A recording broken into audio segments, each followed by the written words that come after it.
Dando continuidade na nossa aula, agora a gente vai falar sobre planos cristalográficos. Então, por exemplo, como que a gente poderia chamar... O que é um plano? Bom, então aqui, por exemplo, eu tenho a origem, aqui eu tenho o x e aqui eu tenho o y, certo? Um plano cartesiano, e aqui eu tenho o z. Bom, o que seria, por exemplo, esse plano? Ele seria 0 para x, 0 para y e 1 para z. Marcando o ponto para z, eu vou e traço o plano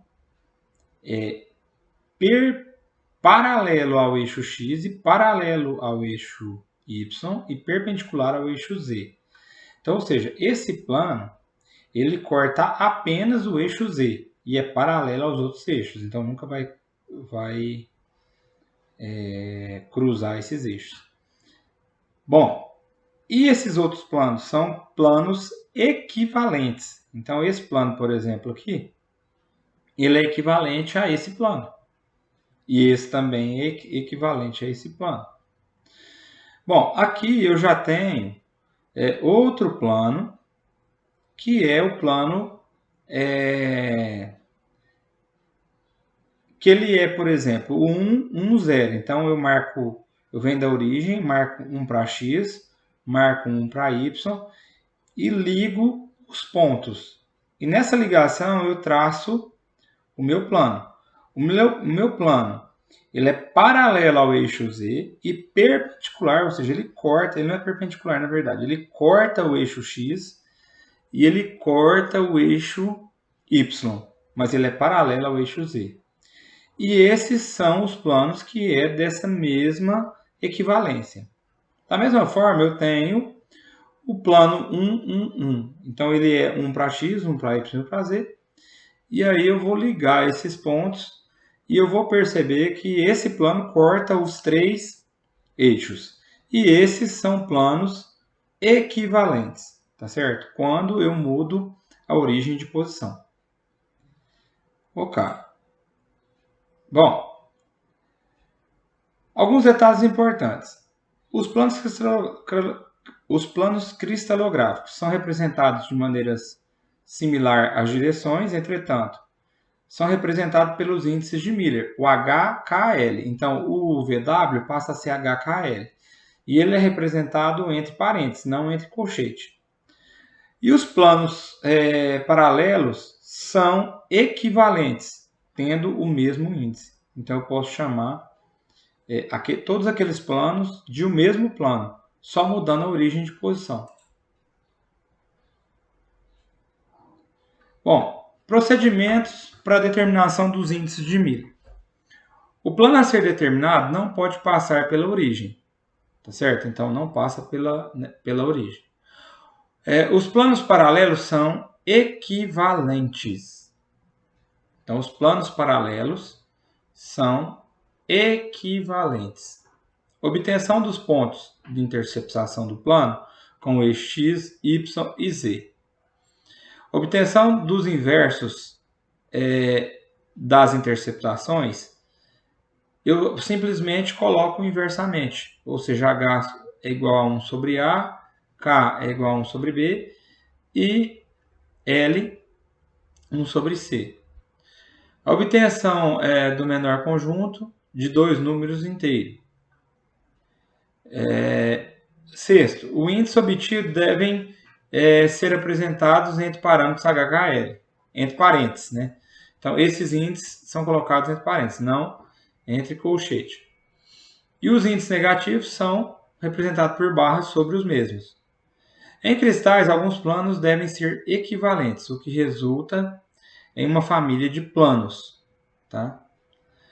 A notação empregada para representar uma família de planos é HKL entre chaves. Então, se eu estiver falando que é uma família de planos, eu vou colocar eles entre chave.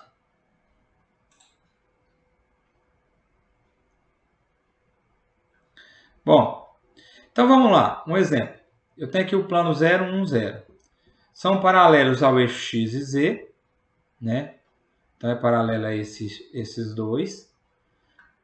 E ele corta apenas um eixo, que é o eixo y. Então ele intercepta. Esses dois não interceptam, ou seja, intercepta apenas o infinito. Então, como que eu poderia escrever? Se eu posso escrever daquela forma com os inversos. Então, 1 sobre infinito é 0. Né? 1 sobre 1 é 1 e 1 sobre infinito é 0. Tá certo? Então, eu divido todo mundo por 1. Eu consigo... aliás, eu divido os dois por infinito e esse por 1. Então, eu vou achar o plano 0, 1, 0. Da mesma forma, eu tenho o plano 1, 1, 0. Então, são paralelos ao eixo Z e corta o eixo X e o Y. Então, intercepta em 1 e intercepta no infinito, ou seja, não intercepta. E aí eu tenho essa mesma relação, 1 sobre 1, 1 sobre 1 e 1 sobre o infinito. Né? Que os eixos eles se dão em uma determinada direção, como se representasse a unidade de uma célula unitária.